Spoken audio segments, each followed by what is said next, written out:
Ahora sí. Entonces, partiendo de esto, lo que tenemos que tener en cuenta es que estas articulaciones se van a movilizar en diferentes planos. La articulación del codo, en la flexo-extensión, se va a movilizar en lo que sería el plano sagitario y el eje transversal. Y esta articulación se va a combinar también con los movimientos en el antebrazo, es decir, entre los segmentos del antebrazo, movilizando lo que sería esta articulación en el plano transversal con el eje longitudinal. Siempre, como decimos, hay que tener en cuenta la posición anatómica, porque muchas veces al analizar el movimiento de pronosupinación, esta articulación la analizamos con el codo a 90 grados. Y si allí nosotros nos ponemos a pensar, los ejes son vistos de otra forma. Pero si analizamos desde el punto de vista de la posición anatómica, el plano que corresponde es el plano transversal y el eje longitudinal. Entonces, a partir de esto, la bibliografía nos va diciendo a nosotros que en la articulación del codo, la flexión activa va a ser de 140 a 145 grados, ¿sí? Contemplando que no consideramos un grado puntual, ¿sí? para esto. Entonces, por lo tanto, solemos tener rangos que van a variar de 140 a 145. En cuanto a la flexión pasiva, nosotros sabemos que la flexión pasiva sería cuando alguien realiza el movimiento de esa articulación, no realizada propiamente por los músculos. Esa articulación pasiva va a alcanzar un rango mayor, va a ir desde los 145 a los 160 grados. Y por el lado contrario, en la extensión, en algunas personas que quizás son un poco más laxas, tienen mayor laxitud, esta extensión va a alcanzar los 10 grados. O, si no, podemos tener en cuenta la posición de referencia de extensión, que sería de 0 grados. En cuanto a la pronosupinación, vamos a tener rangos que van, en cuanto a la supinación, desde 85 a 90 grados, y en la pronación, rangos que van desde los 75 a los 85 grados. Esto quiere decir que generalmente en la supinación, cuando realizamos una rotación, por ejemplo, la mano suele localizarse en el plano horizontal. En cambio, en la pronación quizás no llega del todo a ese plano. Bien. Esto teniendo en cuenta rangos máximos, ¿sí? Nosotros quizás cuando analizamos tratamos de analizar esos rangos máximos en estas articulaciones. Entonces, a partir de esto, nosotros también vamos a considerar rangos o arcos funcionales. ¿Esto qué quiere decir? Nosotros analizamos rangos que van en su mayor amplitud y rangos que van a estar dentro de esas amplitudes, pero que están implicados en actividades cotidianas o actividades de la vida diaria. Tenemos acá un cuadrito, este pequeño cuadrito que se encuentra acá.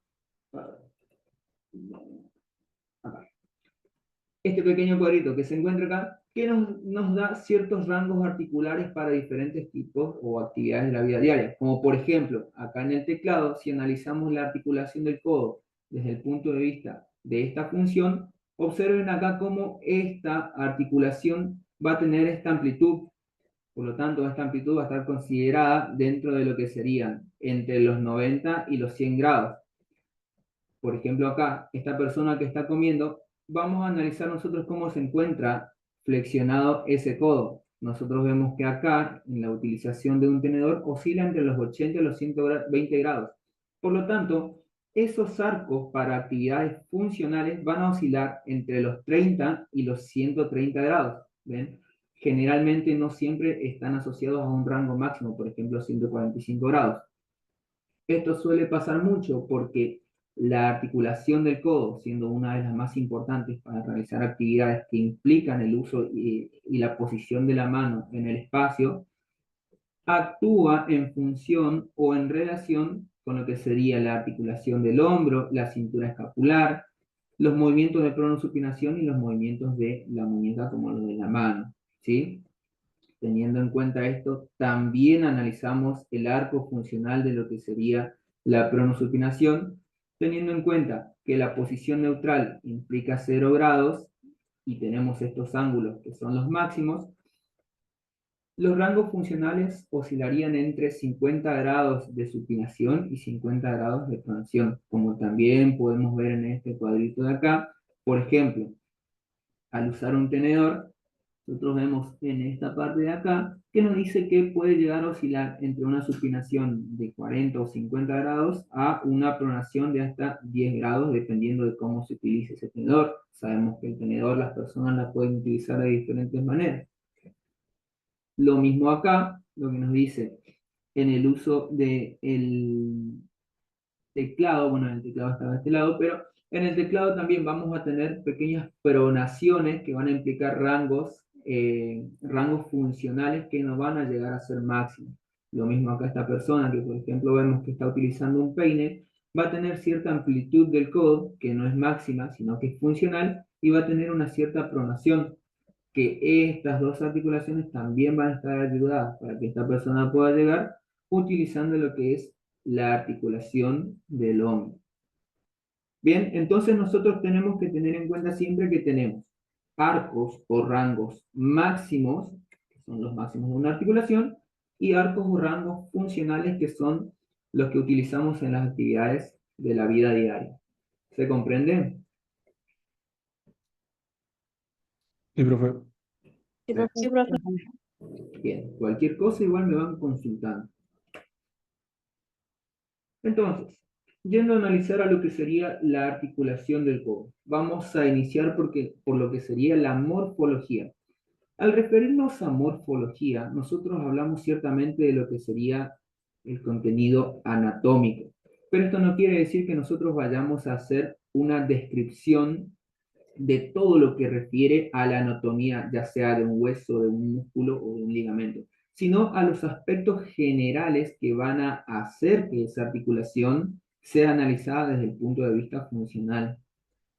Entonces, en primer lugar, para comenzar a analizar lo que sería la articulación del codo, tenemos que iniciar hablando de lo que es la paleta humeral.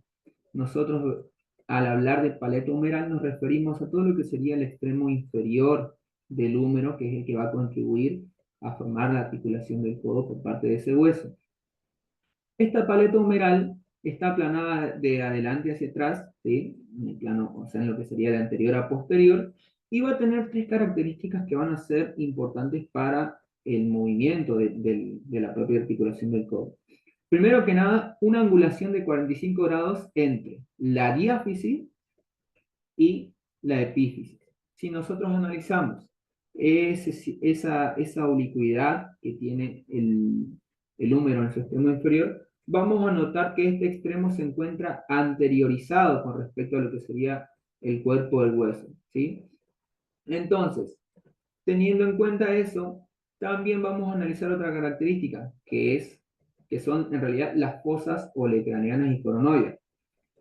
Estas dos fosas van a cumplir un rol importante a la hora de analizar la articulación con el cúbito, porque como nosotros sabemos, el cúbito va a tener dos segmentos que se orientan hacia adelante, como son el olecranon, el pico del olecranon y el pico de la apófisis coronoides, y estos picos van a entrar en contacto con lo que sería el hueso, tanto en los movimientos de flexión y en los movimientos de extensión.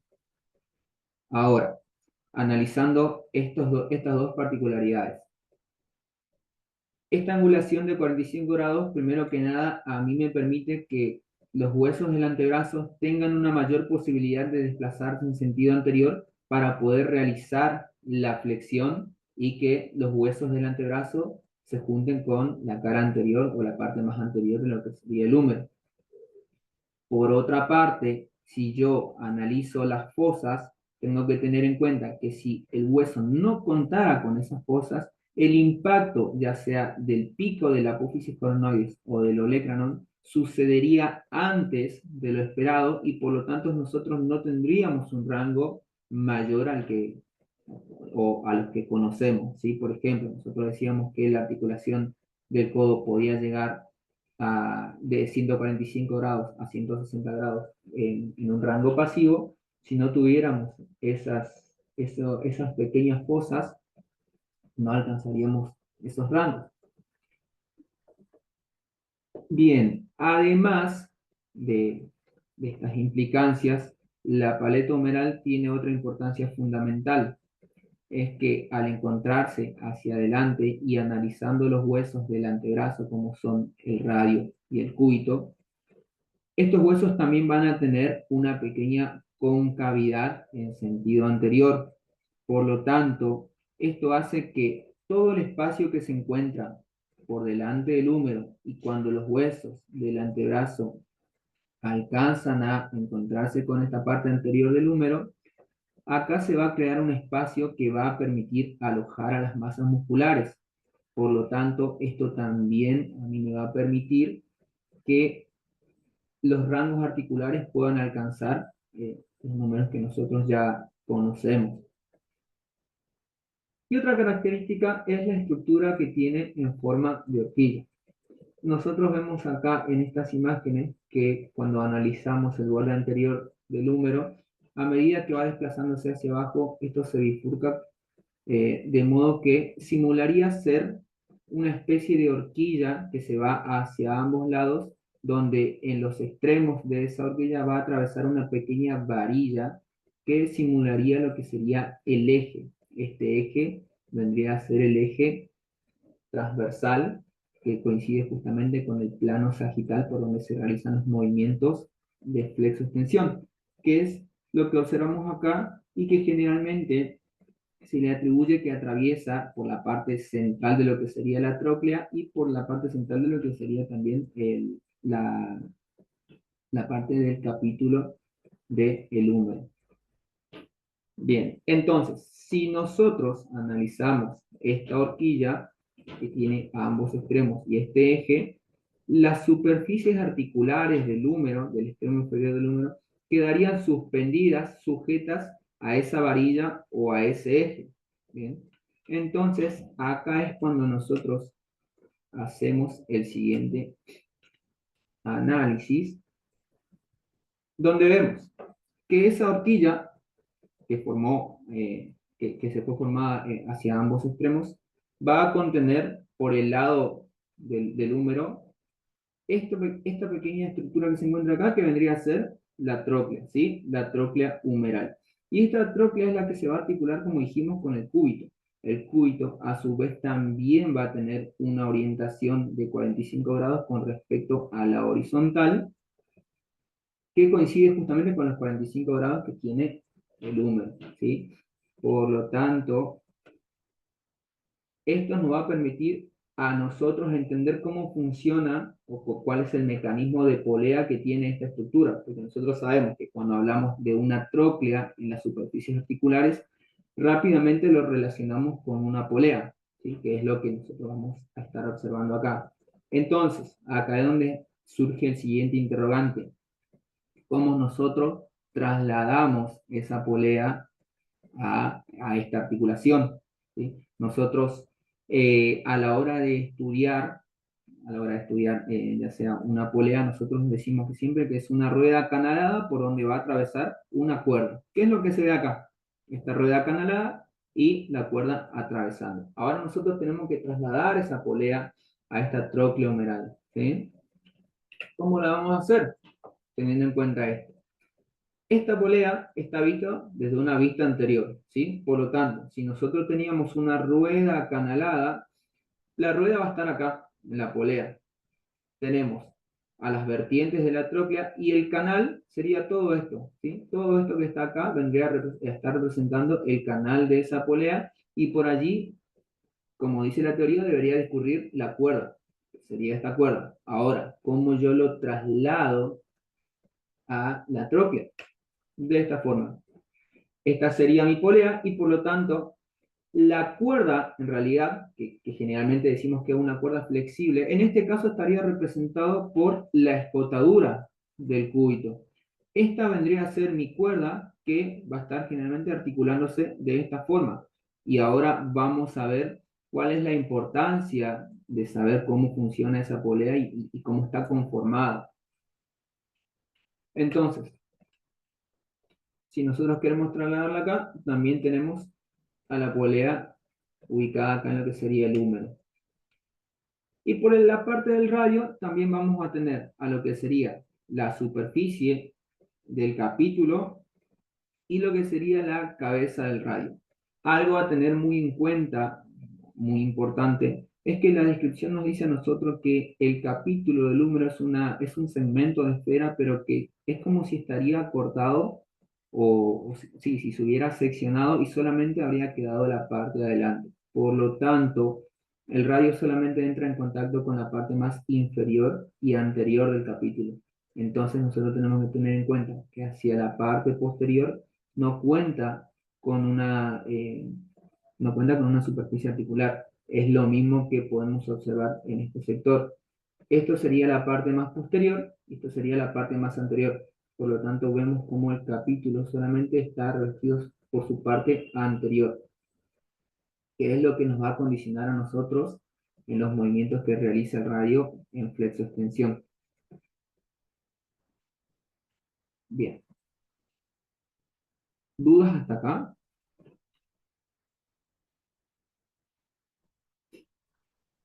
Muy bien, profe.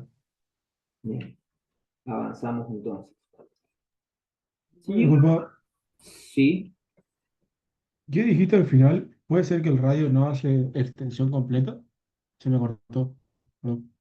¿Cómo? ¿Cómo dijiste al final que solamente la superficie articular por el capítulo de radio no se complementa hacia atrás? Después algo más dijiste, no escuché. Sí, exactamente. Lo que les digo es que el capítulo solamente va a estar revestido o va a representar la superficie articular hacia la parte anterior. Sería acá como lo estamos viendo. Y acá como lo podemos ver también en este sector, estaría solamente por la parte anterior y por la parte inferior. Esto a mí me va a delimitar que el radio solamente se extiende hasta acá. Obviamente también considerando todos los mecanismos de coadaptación y delimitantes que puede tener este radio, ¿sí? Por eso es importante considerar esto, que solamente el capítulo del húmero se encuentra revestido por cartílago solamente en su parte anterior. Bien, ¿quedó claro? Bien, gracias, profe. Quedó claro. Avanzamos entonces. Siguiendo con lo que sería el análisis de la morfología del codo, vamos a observar lo que sería el, el extremo inferior del húmero. Nosotros acá tenemos dos bibliografías que quizás, hablando de cosas diferentes, pueden llegar a coincidir en cierto sentido. Capanggi menciona que la tróclea va a tener ciertas orientaciones, es decir, la garganta de la tróclea. Capanggi menciona que por detrás, la garganta de la tróclea siempre va a tener una orientación medial e inferior, es decir, esta oblicuidad, como la podemos observar acá, acá y acá. Por lo tanto, eso a mí me va a direccionar al cúbito hacia afuera y hacia abajo en los movimientos de extensión o cuando el codo se encuentra en extensión. Y me dice que la garganta de la tróclea por la parte anterior puede tener algo que es lo más normal, por así decirlo, lo más frecuente, una dirección vertical, pero que en otros casos puede tener una dirección hacia arriba y hacia afuera, y en otros casos una dirección hacia arriba y hacia adentro. Y esto me va a delimitar a mí cómo se va a encontrar el antebrazo con respecto al brazo en los movimientos de flexión, ya sea si se va hacia afuera, en este caso, o si se dirige hacia adentro. Independientemente de eso, lo que menciona Capanggi es que por la parte posterior siempre la garganta de la tróclea va a tener esta dirección que es inferior y medial. Bien, entonces, vamos ahora hacia acá. Newman, contrariamente a lo que explica Capanggi, menciona la dirección que tiene toda la tróclea o todo el complejo del extremo inferior del húmero. Nosotros acá podemos observar parte de la tróclea y parte de lo que es el capítulo.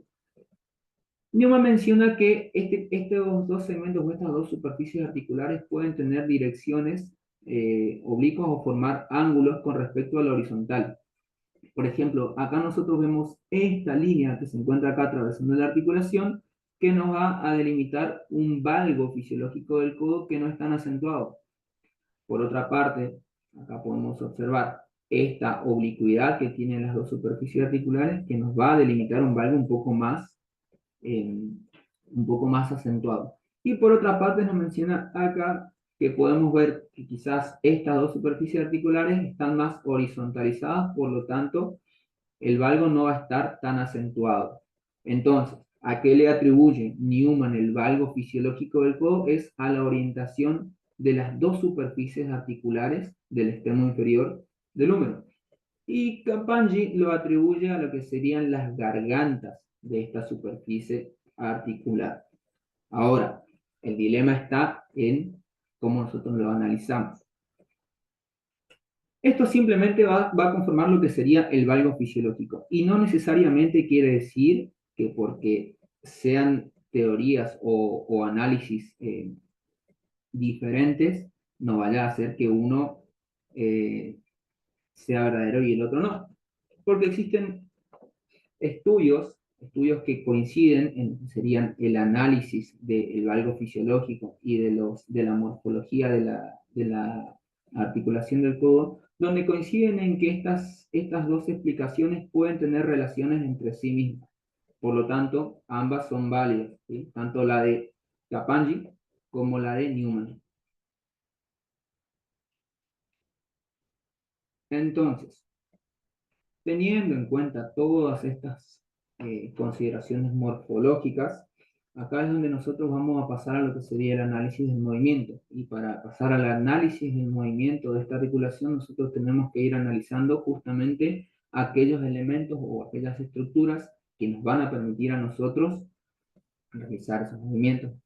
Entonces, en la articulación del codo, teniendo en cuenta la flexión, los tres músculos principales que van a participar acá van a ser el bíceps braquial, el músculo brachiorradial y el músculo braquial, ¿sí?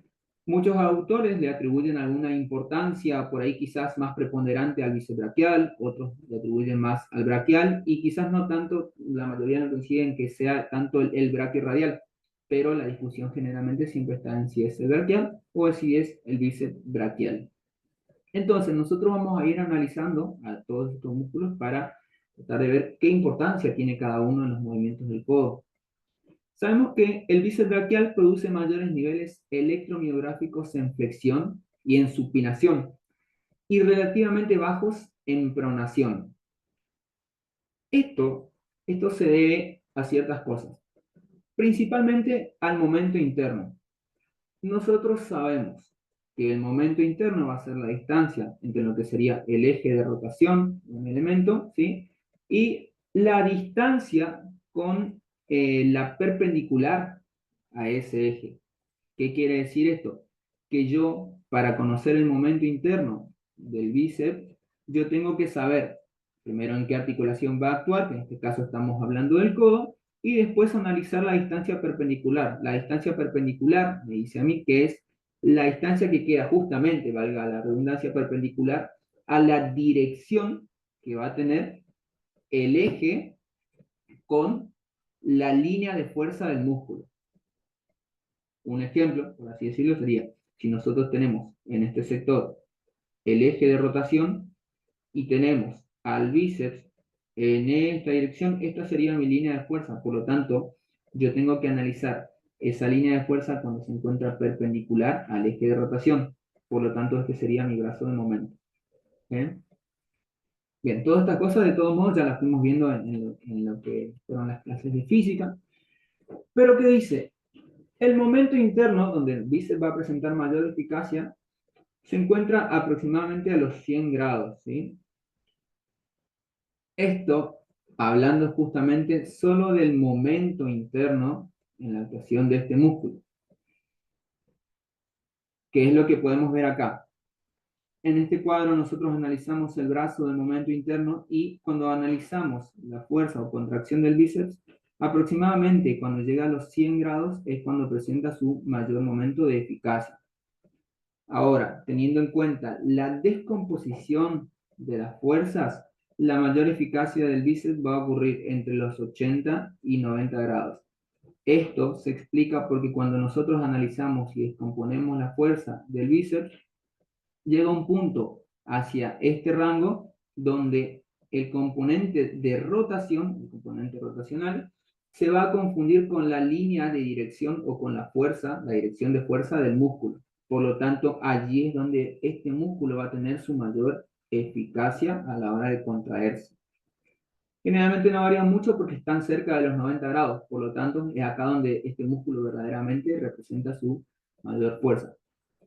Y según el ángulo de tracción, que está íntimamente relacionado con la descomposición de las fuerzas, nos va a decir que este músculo va a tener su mayor eficacia a 90 grados, pero estos 90 grados son entre lo que representa la línea, la línea de fuerza del músculo, o sea, la línea de acción, y el segmento de aplicación, es decir, en este caso, el hueso donde se inserta, que es el radio, ¿sí? Porque nosotros sabemos que el ángulo de tracción es el ángulo formado por justamente la inserción o la dirección de inserción de un músculo, que sería la línea de acción, y el segmento donde va a tomar inserción o de donde se va a aplicar esa fuerza, ¿bien? Entonces, a medida que se acerca a los 90 grados, según el ángulo de tracción, el bíceps va a tener su mayor eficacia en este rango. Entonces, la importancia del bíceps braquial es que tanto con el momento interno, en la descomposición de fuerzas y en el ángulo de tracción, va a tener una gran eficacia en estos rangos. Por lo tanto, es un músculo que, considerando estos aspectos, representa una buena eficacia, ¿sí? Esto, justamente, estas características se contraponen o tratan de ayudar, por decirlo de una forma, a la sección transversa fisiológica que representan ambas cabezas. Si nosotros analizamos, la cabeza larga va a tener 2,5 centímetros cuadrados de sección transversa fisiológica y la cabeza corta solamente 2,1. Por lo tanto, no representan una sección que a nosotros nos permite entender que este músculo va a tener mucha fuerza. Por lo tanto, se apoya en estas características. ¿Bien? Que ahora vamos a relacionarlos con los demás músculos como para tratar de comprenderlos. Yendo a lo que sería el músculo brachiorradial, nos dice que su arqueamiento aumenta el momento de flexión hasta una longitud que supera a la de los demás flexores. ¿Qué quiere decir esto? Si nosotros analizamos este cuadrito que analiza el momento de fuerza, pero analiza según la longitud, ¿sí? Que nos dice que el arqueamiento, es decir, que a medida que el braquio radial se oscila entre los 80 y los 90 grados, forma un pequeño arco que algunos de los autores lo suelen denominar como arco de flecha, que es donde según su longitud, su brazo de palanca, va a representar una mayor fuerza que el bíceps braquial y que el músculo braquial, solamente en este momento. Bien.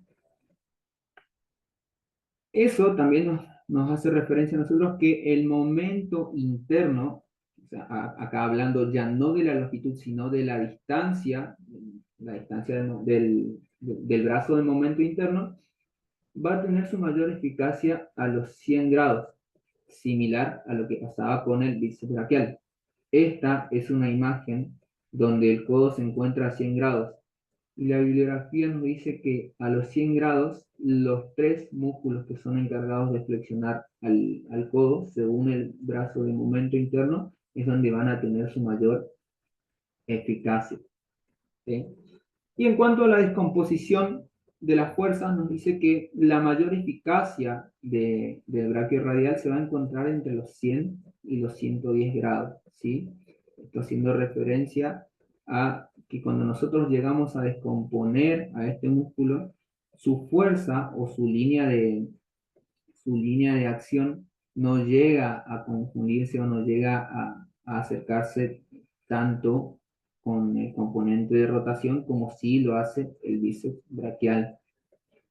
Y en cuanto al ángulo de tracción, nos muestra que una mayor eficacia va a estar cercano a menor a 30 grados, ¿sí? Porque nosotros sabemos que justamente, teniendo en cuenta sus inserciones, este ángulo de tracción nunca va a estar a 90 grados, porque si nosotros analizamos este ángulo, por más que lo veamos acá, o por más que lo veamos hacia acá, o en completa extensión, ese ángulo generalmente se va a encontrar de forma aguda, ¿bien? no va a llegar a los 90 grados, que es cuando mayormente van a tener mayor eficacia si analizamos el ángulo de tracción. Y si observamos la sección transversa fisiológica, nos dice que solamente va a representar un 1,5 centímetros cuadrados de sección transversa fisiológica. Por lo tanto, este músculo tampoco representa, según esta característica, una gran fuerza, sino que se va basando en el momento interno y en la descomposición de la fuerza. Ahora, si pasamos al análisis del músculo braquial, nos dice que su única función es flexionar el codo, ¿sí? Y que, como mencioné anteriormente, cerca de los 100 grados, según su momento interno, su brazo momento interno, es donde va a tener su mayor eficacia. Y si analizamos la descomposición de fuerzas, su mayor eficacia la va a tener entre 90 y 100 grados, teniendo en cuenta cómo después descomponemos las fuerzas según su inserción en el cúbito. Bien, pero acá pasa algo particular. La bibliografía nos dice que en cuanto a la sección transversa fisiológica del bíceps braquial, este músculo debería generar mucha más fuerza que cualquiera de los demás flexores. Nosotros vemos que este músculo va a tener 7 centímetros cuadrados de sección transversa fisiológica, por lo que representa un músculo fuerte teniendo en cuenta esta característica. Entonces, si pasamos a lo que sería el análisis, ya sea a la hora de realizar la evaluación muscular y analizar a estos músculos, nosotros vamos a analizar en conjunto, acá para la clase vamos a tratar de analizar en conjunto teniendo en cuenta las características que estamos viendo de cada músculo. Nosotros sabemos que para evaluar a los músculos flexores del codo, primero tenemos que, en cualquier maniobra, lo que tenemos que tener en cuenta es la posición del paciente. Al paciente lo vamos a ubicar en el decúbito supino. Vamos a posicionarnos del lado de donde vamos a evaluar. Y lo que vamos a hacer es lo siguiente. Realizar una fijación en el segmento proximal a la articulación que estamos evaluando, o al músculo en la articulación que va a actuar el músculo que estamos evaluando. Por lo tanto, la fijación la colocamos en el tercio inferior del brazo. Y la resistencia va a ir variando de acuerdo a la palanca que nosotros vayamos a considerar en el cuerpo. ¿Qué quiere decir esto? Que yo a la hora de analizarlo voy a armar mi palanca para ver dónde yo voy a colocar mi resistencia. El bíceps representa, el bíceps en la articulación del codo representa una palanca de tercer género, donde el eje o fulcro va a estar en la articulación del codo, la fuerza va a estar en la tuberosidad del bíceps, la tuberosidad bicipital, y la resistencia la va a otorgar todo lo que se encuentre más allá de todo lo que sería el peso del antebrazo, en principio determinado por la fuerza de la gravedad y por la resistencia externa que nosotros querramos darle. Entonces, acá es donde nosotros deberíamos analizar cómo yo voy a generar ventaja o desventaja mecánica. Si yo quiero realizar una buena evaluación del músculo, yo lo que tengo que hacer es ponerlo en desventaja mecánica, porque cuando el músculo se encuentra en desventaja mecánica, debería poder generar más fuerza para intentar vencer esa resistencia. Como yo genero ventaja mecánica, alargando lo que sería mi brazo de palanca, en este caso sería mi brazo de resistencia. El brazo de resistencia, sabemos nosotros que es la distancia entre el eje y el punto de aplicación de la resistencia. Por lo tanto, esto que se encuentra acá sería mi brazo de resistencia. Si yo quisiera darle ventaja mecánica a este músculo, lo que debería hacer es acortar ese brazo de resistencia y llevarlo más cerca de la inserción. Porque yo sé que si acorto mi brazo de resistencia voy a estar generando mayor ventaja mecánica para ese músculo que estoy analizando. ¿Bien? Entonces, siempre que nosotros vayamos a realizar o a analizar una maniobra, lo analizamos desde este punto de vista y allí nosotros vamos a saber dónde vamos a colocar nuestra resistencia de acuerdo a la maniobra que estemos realizando y lo que estemos buscando con esa maniobra. Entonces, para el bíceps, La posición de referencia va a ser con el antebrazo en supinación, porque cuando nosotros analizábamos el músculo decíamos que va a tener su mayor eficacia o su mayor contracción en supinación y en menor medida en pronación. Por lo tanto, a este músculo, a la hora de evaluarlo, lo analizamos en supinación. Por otro lado, al músculo brachiorradial vamos a tener en cuenta las mismas consideraciones que fuimos teniendo para el bíceps brachial, pero para analizar al brachiorradial nosotros vamos a tener que localizarlo en una posición neutra de pronosupinación.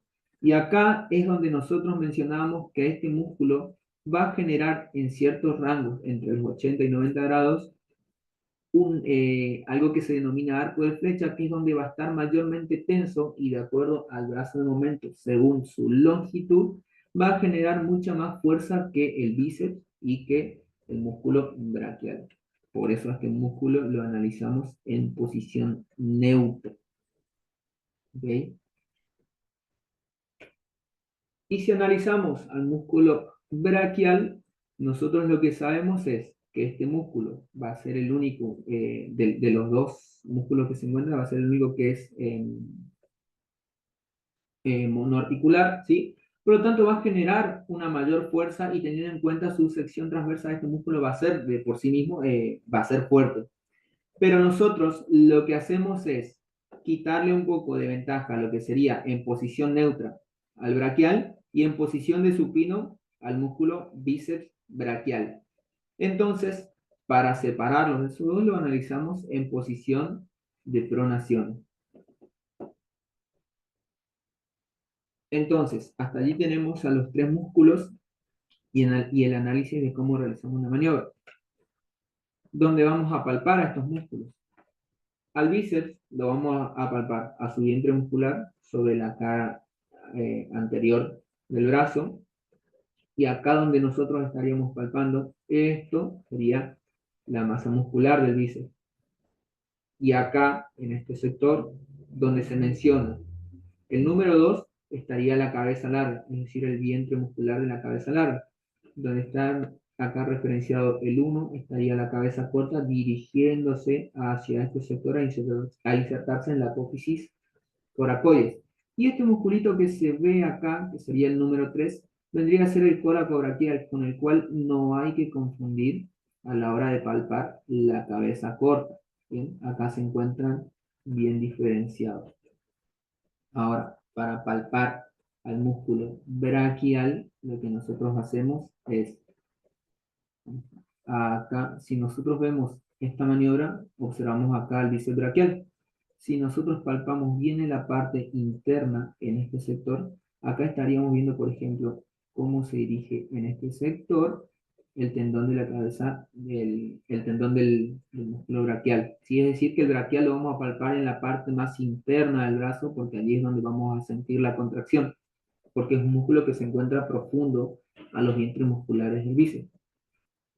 Y al brachiorradial lo vamos a palpar en lo que sería la zona más lateral o superolateral y anterior del antebrazo o anterolateral del antebrazo en este sector. ¿Sí? Acá el músculo es bastante notorio y por ejemplo si nosotros lo observamos acá, acá también podríamos palpar lo que sería el brachiorradial. Bien. ¿Hasta acá alguna duda?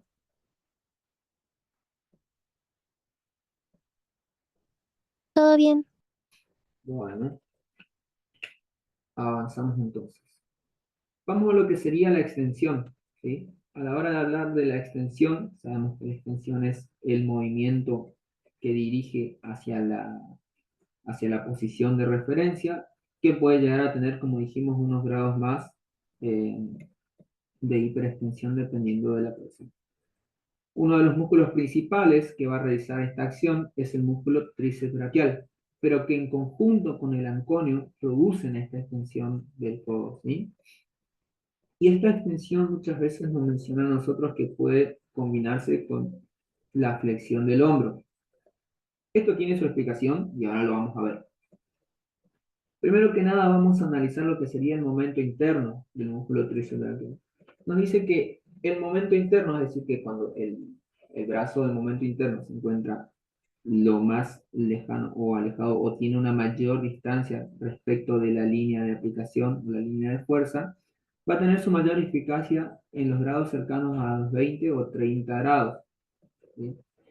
Y según la descomposición de fuerza, nos dice que también va a tener su mayor eficacia a los 20 o 30 grados. Esto tiene su explicación, por ejemplo, lo que sería en el momento interno. Acá vemos en este cuadro que la mayor fuerza está representada aproximadamente a este sector, que serían los 30.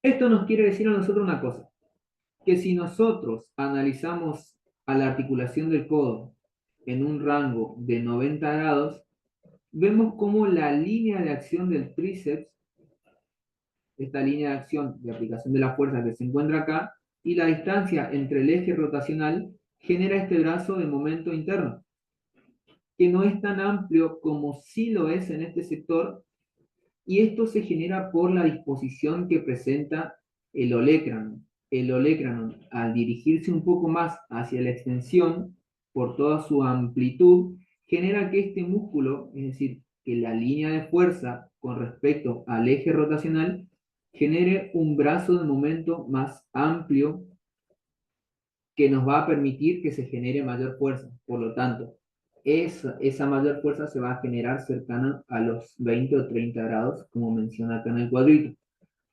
Y si nosotros vamos analizando lo que sería la descomposición de las fuerzas, vemos que cuando el codo se encuentra en extensión completa, el sector como muestra acá, el eje rotacional no se encuentra confundido o no se encuentra en la misma dirección que la línea de fuerza del músculo.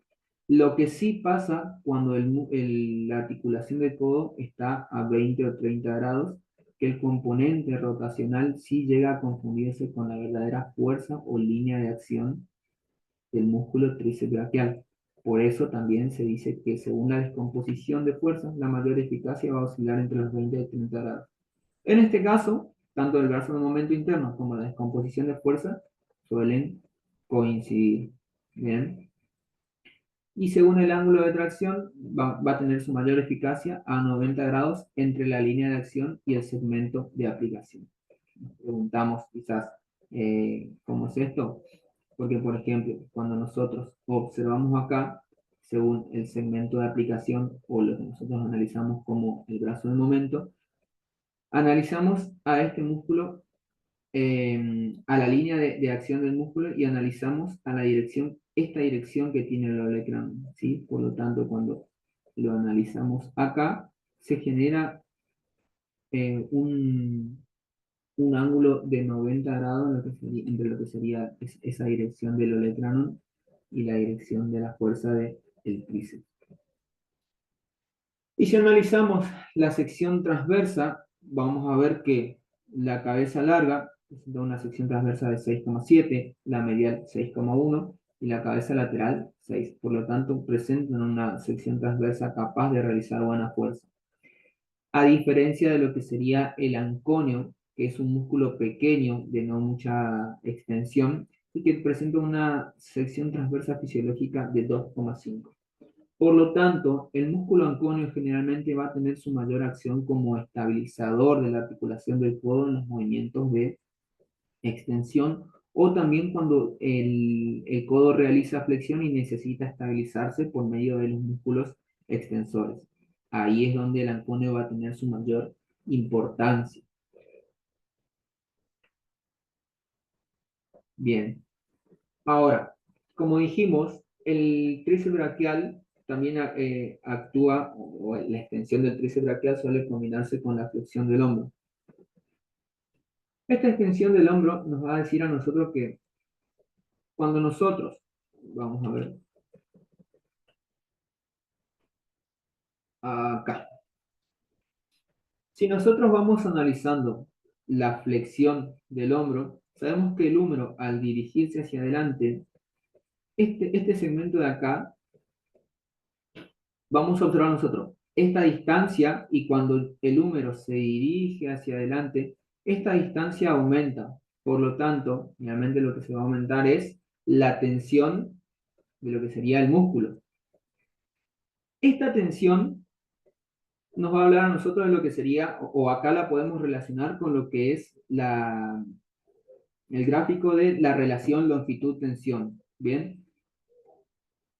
Del mismo modo lo podemos llegar a analizar en esta imagen donde el hombro, a medida que el codo se va extendiendo, el hombro se va dirigiendo en flexión. ¿Por qué pasa esto? Porque si yo quisiera empujar, por ejemplo, esta puerta y realizo solamente una extensión, mis manos no se dirigirían hacia adelante, sino que se dirigirían hacia abajo, realizando una propia extensión.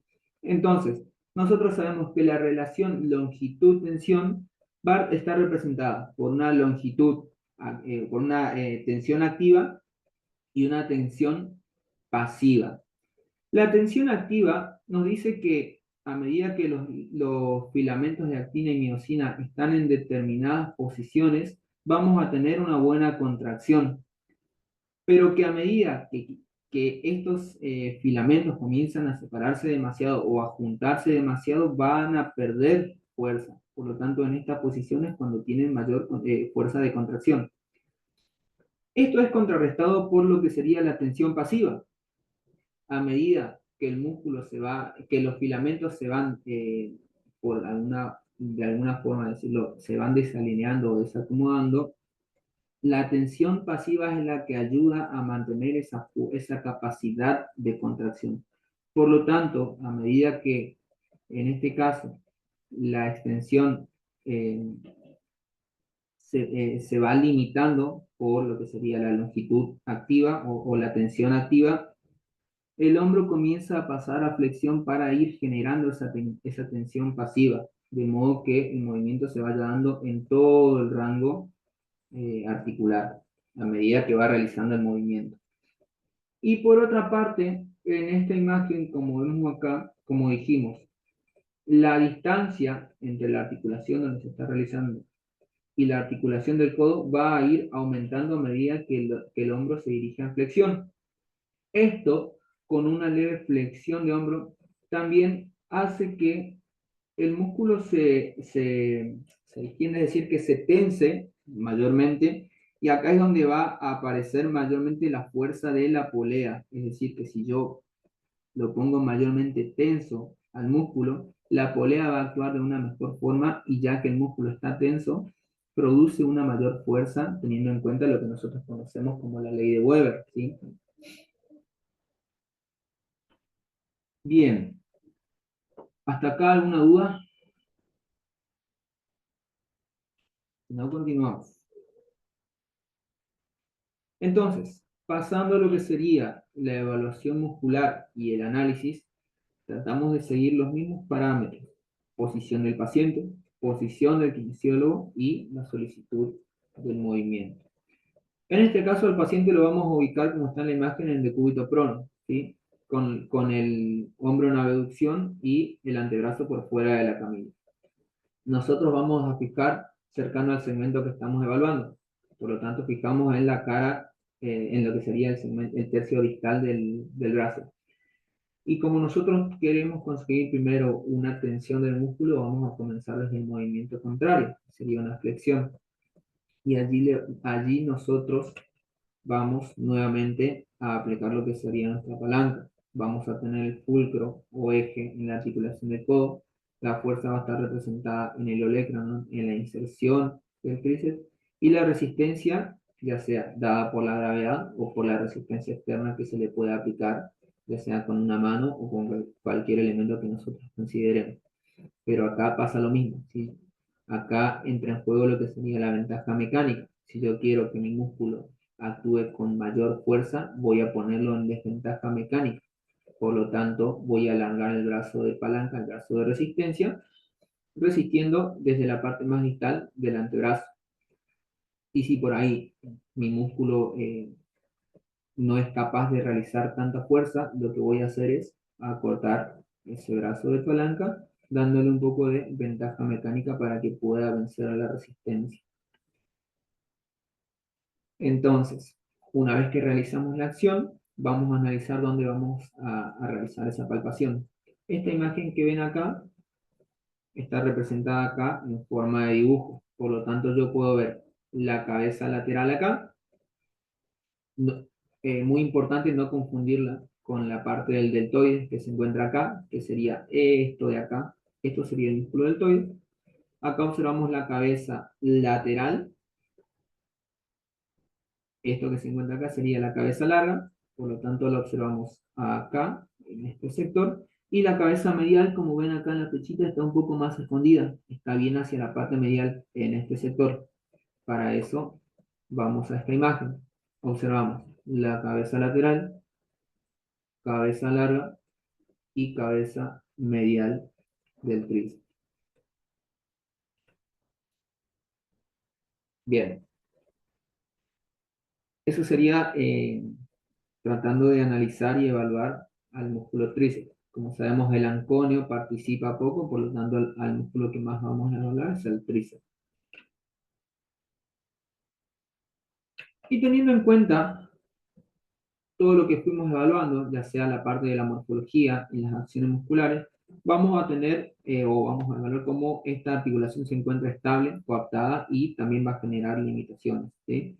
Nosotros sabíamos que en el extremo inferior del húmero iba a tener una forma de horquilla, por lo tanto, esta horquilla representaba un eje acá que atravesaba esa horquilla y por lo tanto los dos huesos es como que quedan suspendidos en ese eje.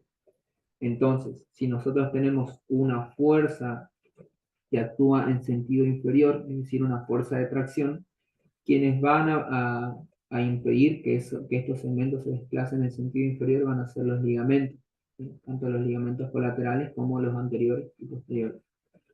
Por parte de la membrana también vamos a tener esa coaptación, ya que la membrana tiene fibras que se dirigen en sentido inferior y medial, y también fibras que se dirigen en sentido superior y medial.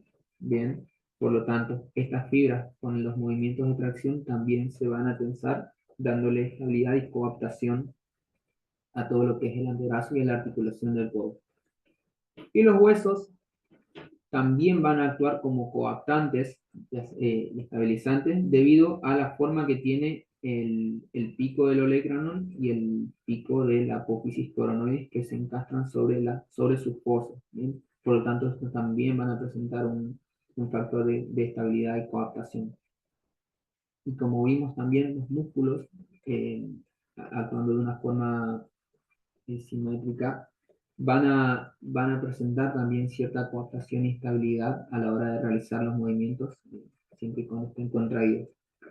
Y en cuanto a los limitantes, nosotros sabemos que en la flexión vamos a tener limitantes ya sea cápsula ligamentosos, óseos y factores musculares. Bien, en la flexión activa generalmente la limitación está dada por la tensión de las masas musculares, es decir, que si yo contraigo al bíceps braquial o al músculo braquial, estos se van a encontrar o van a tener una forma tensa, una estructura rígida que van a impedir que el antebrazo siga avanzando. Por lo tanto, de forma activa van a representar el primer limitante.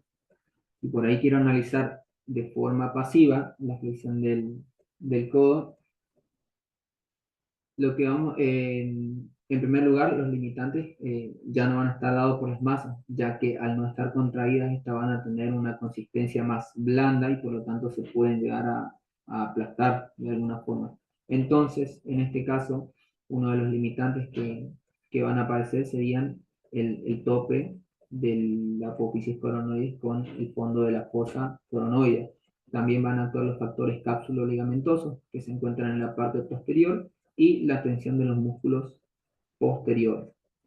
En cuanto a la extensión, sí va a estar limitada tanto por los factores cápsulo-ligamentosos, por la tensión de los músculos anteriores y por el impacto del pico del olecranon en la fosa olecraneal.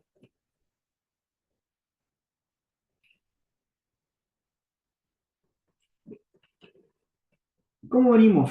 ¿Cómo estamos? ¿Preguntas hasta acá? ¿Alguna duda? ¿Algo que no haya quedado claro?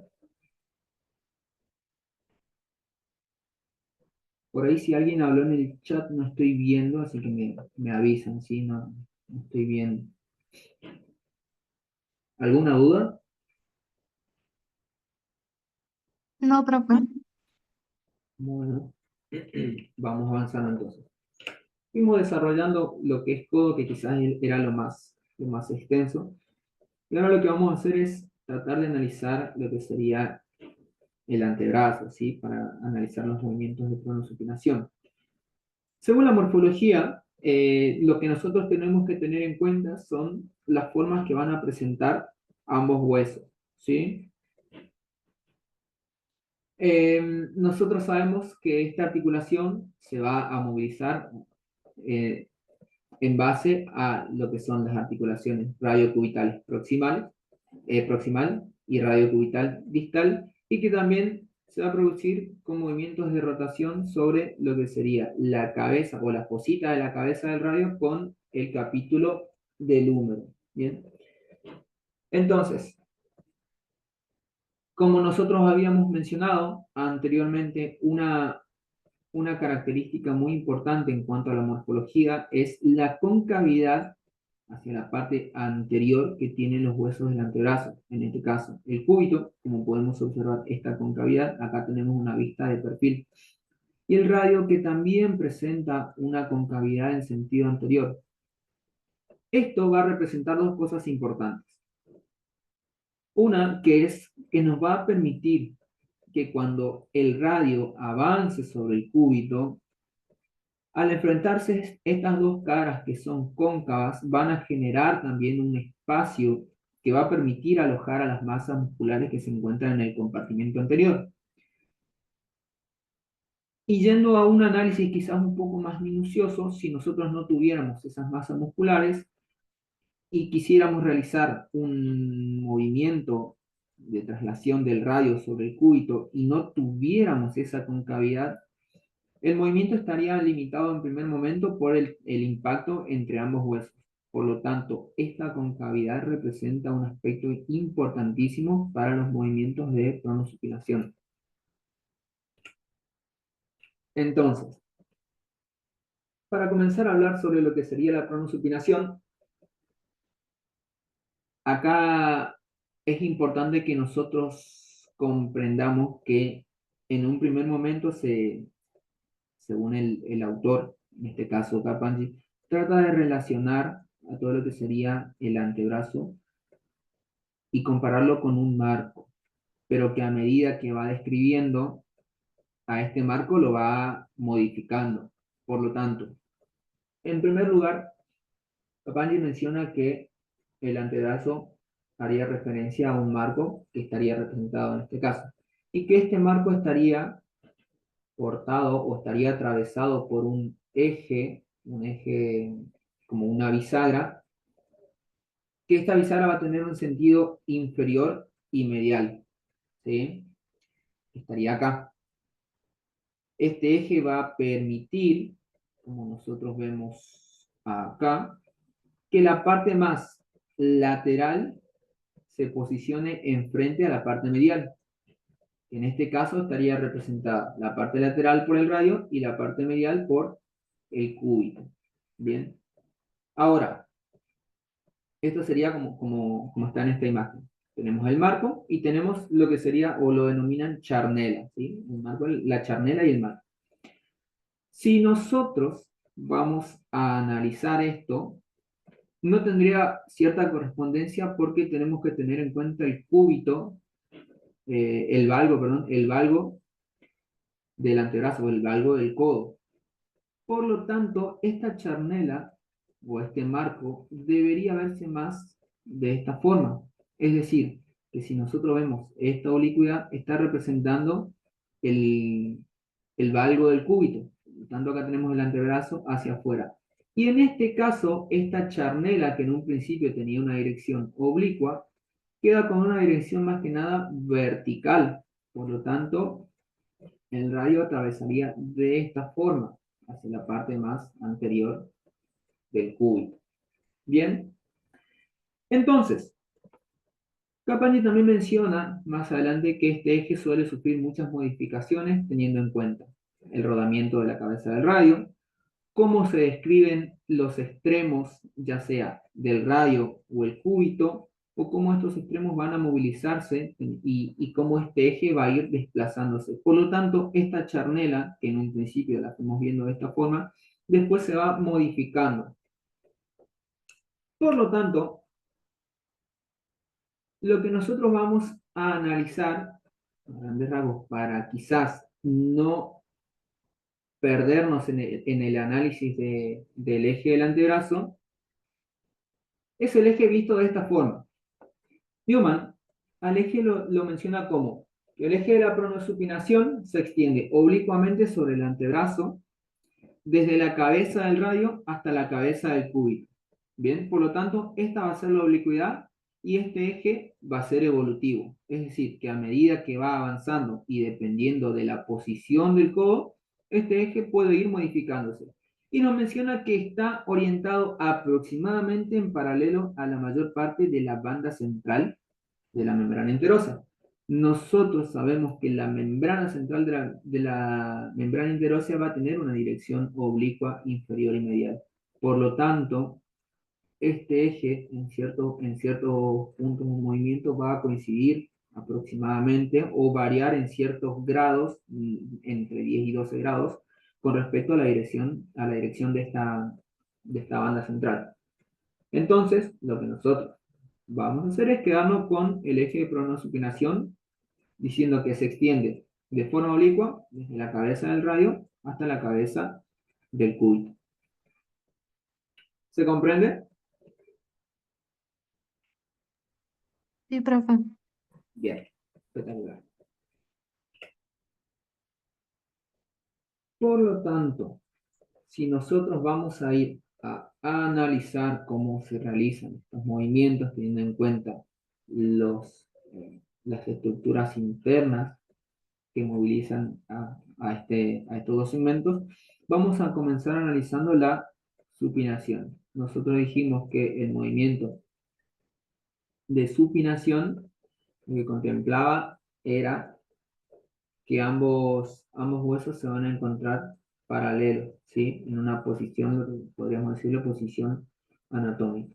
Bien, por lo tanto, los músculos que van a desplazar a estos huesos en el sentido de la supinación van a ser, en primer lugar, el bíceps y en segundo lugar, el músculo supinador.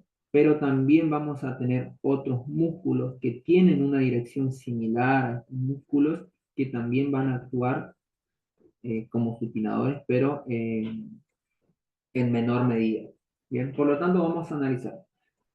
Nosotros sabemos que el bíceps actuaba en el codo para la flexión, pero también analizando esta imagen de acá, sabemos que cuando el codo se encuentra a 90 grados y se encuentra en una posición de pronación, la tuberosidad del radio avanza y se encuentra un poco más hacia la parte medial. Por lo tanto, si yo analizo la línea de fuerza del músculo bíceps y analizo el eje de rotación de este movimiento, vamos a tener un brazo de momento interno que es un poco más extenso que si se encontraría en este sector, que es cuando normalmente se encuentra en una posición anatómica.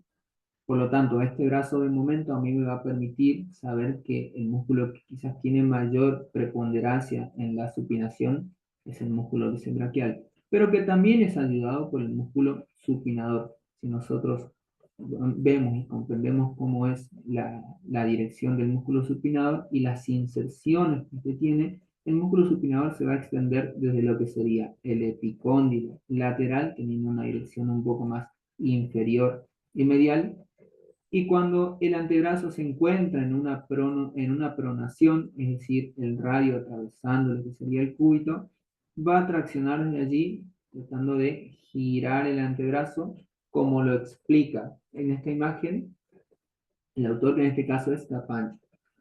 Capandi nos dice que, teniendo en cuenta los ejes o la dirección que representa el radio, podría simular a una manivela, esta manivela la vemos en este sector, ¿sí? Y que en las angulaciones de esta manivela estaría la fuerza de tracción. Por lo tanto, si yo veo la primera angulación de esta manivela, aquí estaría la tuberosidad del radio. Por lo tanto, desde acá traccionaría el bíceps para llevar el movimiento desde una pronación hacia una supinación. ¿Bien? Como lo vemos acá. Y si nosotros vemos al músculo supinador, como lo vemos acá, cómo se enrolla por sobre el radio, también estaría cerca de este sector de la manivela, acá. Por lo tanto, traccionando desde allí, produce el movimiento de supinación. Por otra parte, si nosotros analizamos los movimientos, bueno, vamos a analizar primero más que nada los movimientos de supinación, vemos que la posición del paciente va a ser el decúbito supino. La posición del kinesiólogo va a ser cercano o del lado de donde vamos a evaluar, y lo que nosotros queremos evaluar es el movimiento rotacional del antebrazo. Por lo tanto, vamos a fijar el brazo y la resistencia va a estar determinada por lo mismo que venimos analizando desde un principio. Yo, para tratar de realizar una supinación, lo primero que voy a hacer es llevarlo a la articulación en un sentido contrario para tratar de tensar las fibras. Por lo tanto, llevando a una pronación, yo voy a pedirle a mi paciente que gire la mano, y la resistencia yo la voy a poner desde donde estaría representando el brazo de resistencia. Si yo sé que el músculo bíceps tracciona desde acá y el músculo supinador traccionan desde acá, la fuerza va a estar acá. Por lo tanto, estaría acá, ¿sí? La fuerza. El eje va a estar en la cabeza del radio, como dijimos anteriormente. Y la resistencia va a estar del lado contrario. Por lo tanto, yo la resistencia con mi mano la tengo que acentuar en la cara dorsal del radio. Si yo pongo mi resistencia acá, le pido a mi paciente que realice el movimiento de supinación, y allí yo le estoy generando una desventaja mecánica para que el músculo pueda realizar su máxima fuerza y contracción. Bien. Al bíceps ya vimos dónde se lo puede palpar, y el músculo supinador lo podemos sentir más que nada, quizás no palpar por su profundidad, podemos sentirlo en la parte más lateral y dorsal del antebrazo, en este sector, cuando realizamos un movimiento. Bien.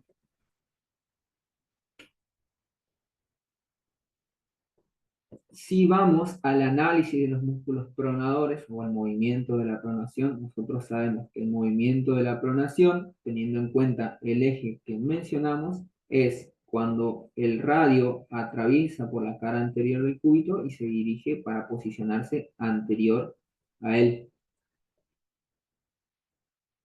En este caso, los músculos pronadores principales van a ser dos: el pronador cuadrado, que se encuentra en este sector, y el pronador redondo, ¿sí?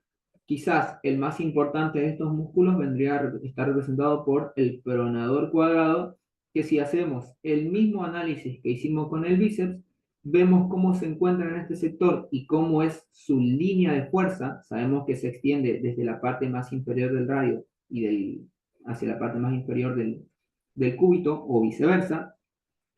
La línea de fuerza de este músculo va a ser en sentido horizontal.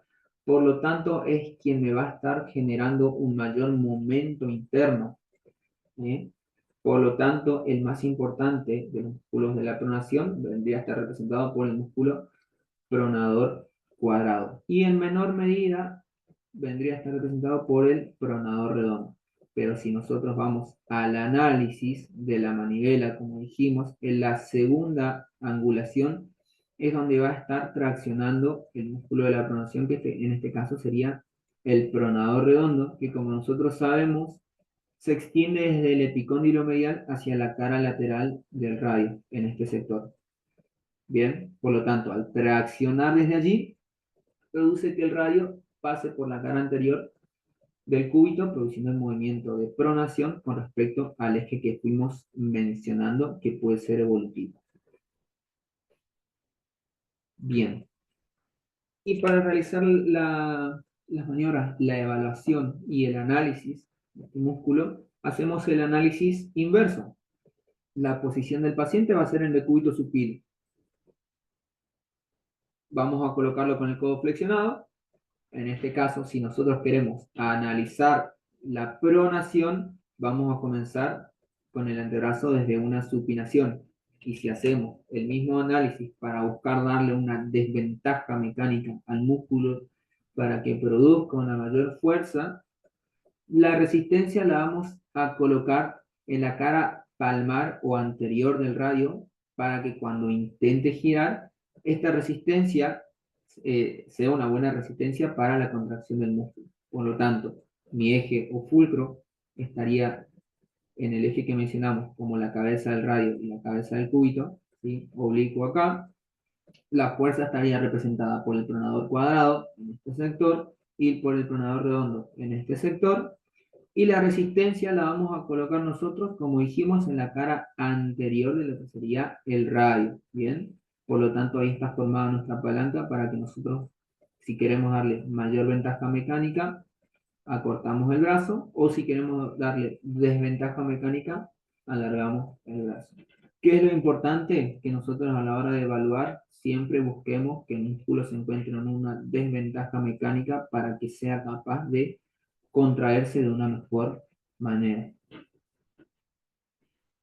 Y lo que nosotros vamos a realizar en la palpación, más que nada es la del pronador redondo, porque como nosotros sabemos, el pronador cuadrado representa el músculo más profundo de los grupos musculares del compartimento anterior del antebrazo, por lo tanto es muy difícil acceder a su palpación, y lo que vamos a palpar es al pronador redondo.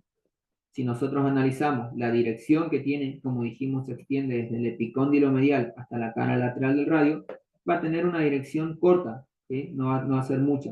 Lo vemos acá, en este sector, como está señalizado acá a modo de dibujo, y en la imagen lo vemos en este sector, acá donde resalta pequeñamente cuando realizamos el movimiento de pronación, allí es donde lo vamos a poder percibir y palpar. Acá el músculo que está representado con el número 3 vendría a ser el pronador redondo, dirigiéndose desde el epicóndilo hasta la cara lateral del radio, en este sector. Lo mismo en este sector, acá el terapeuta está como individualizándolo de los demás músculos al pronador redondo que se encuentra acá, en este sector. Bien. Y si hablamos de coaptación, estabilidad y limitante, nosotros vamos a saber que el antebrazo o los movimientos de pronación y supinación van a estar estabilizados por ligamentos, en este caso el ligamento anular, que este ligamento anular se va a extender desde los extremos de lo que sería el cúbito, ¿sí? Desde la escotadura del cúbito, y se va a extender rodeando o bordeando toda la circunferencia de la cabeza del radio para mantener o para permitir que al momento de que el radio rote sobre su propio eje para dirigir su lado más inferior atravesando la cara anterior del cúbito, esta cabeza no se desplace ni en sentido inferior, ni en sentido superior, ni en sentido lateral, ni anterior ni posterior. Por lo tanto, representa un componente de estabilidad y coaptación. Este ligamento es ayudado por el ligamento cuadrado que se encuentra cerrando por la parte más inferior y también se encuentra ayudado por los ligamentos colaterales que, como dijimos anteriormente, ante los movimientos o fuerzas de tracción van a permitir que estos huesos no se dirijan en sentido inferior. Bien.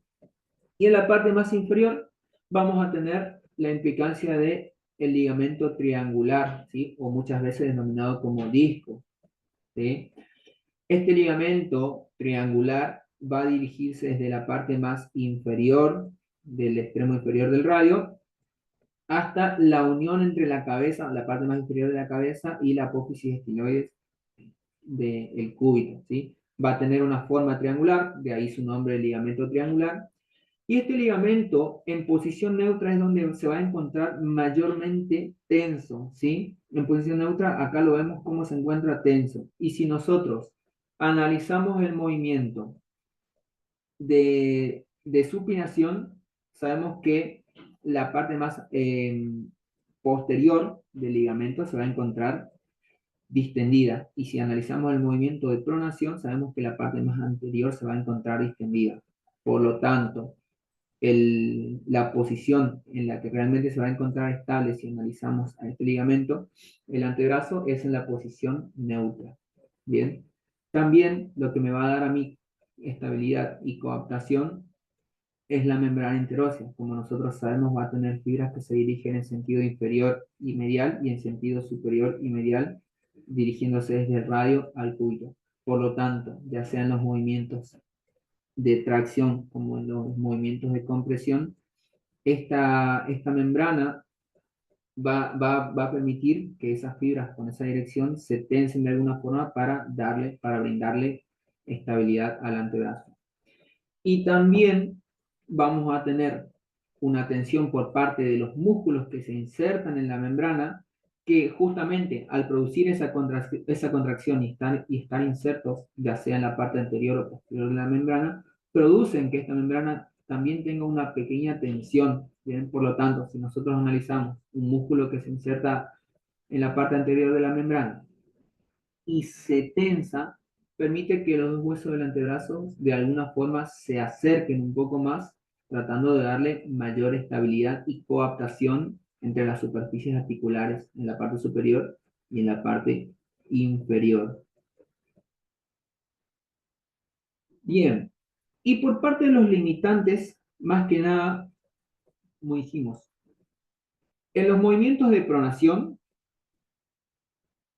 Newman menciona que el ligamento radiocubital inferior, o sea, el que se encuentra en este sector de la articulación, es el posterior quien va a estar tenso. Y en los movimientos de supinación se menciona que es el anterior quien se va a tensar. Bien. La membrana interósea se menciona que se encuentra relajada o distendida en movimientos de pronosupinación. Pero nosotros sabemos que, o sea, en la posición intermedia de pronosupinación. Y nosotros sabemos que en esa posición el ligamento triangular es el que se encuentra en mayor tensión. Por lo tanto, acá es donde entran en juego los músculos que ayudan a tensar la membrana cuando se encuentra distendida en la posición de referencia o en posición neutra de pronosupinación. Y por parte de los huesos, como mencionamos en un primer momento, decíamos que si por ahí nosotros analizábamos los movimientos sin la presencia de los músculos, estos huesos vendrían a representar un limitante, pero como tenemos la presencia de los músculos, estos músculos también van a representar un limitante, retrasando el impacto de ambos huesos entre sí.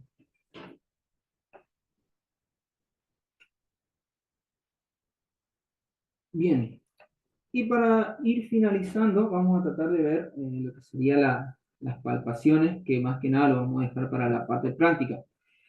¿Sí? Nosotros lo que tenemos que hacer a la hora de realizar la parte práctica o la palpación es analizar desde el lado medial cuáles son los elementos que vamos a tener para palpar y después del lado lateral. En el lado medial lo que vamos a tener es a la epitróclea o epicóndilo, ¿sí? A la línea supraepitroclear, vamos a tener al olecranon y si queremos palpar también vamos a tener al borde posterior del cúbito dirigiéndonos desde el olecranon en sentido inferior. Y si queremos realizar una palpación de la región lateral, también lo mismo, podemos iniciar en el olecranon, dirigirnos hacia el epicóndilo lateral, la línea supraepicondilia, y si nos dirigimos un poco más inferior y lateral, podemos percibir cómo en los movimientos de pronosupinación podemos sentir el movimiento de la cabeza del radio cuando gira sobre su propio eje en este sector. Y si analizamos algunas características clínicas, sabemos que cuando el codo se encuentra en una flexión de 90 grados, estos reparos, como ser los epicóndilos y el olecranon, van a formar un triángulo equilátero, es decir, que este triángulo va a tener a los lados los mismos lados. Y si analizamos al codo en una extensión, estos reparos se van a alinear en una recta horizontal. Bien, estos son rasgos clínicos que quizás a nosotros nos permiten entender cómo se posicionan estos segmentos dependiendo el movimiento. Y que, por ejemplo, a la hora de una fractura yo sepa si a la hora de consolidarse un hueso puedo llegar a notar estas características luego de esa consolidación. Bien. Hasta acá llegamos. ¿Alguna pregunta, alguna duda con respecto a lo que estuvimos hablando? Sé que quizás es un poco tedioso por el hecho de relacionarlo mucho con la parte física, la parte de la unidad número 1, pero es como realmente nosotros tenemos que tratar de ir eh, estudiando y relacionando todas estas implicancias funcionales. Entonces, ¿alguna duda? ¿Quedó algo que no se comprendió? ¿Algo que quisieran que se explique de nuevo?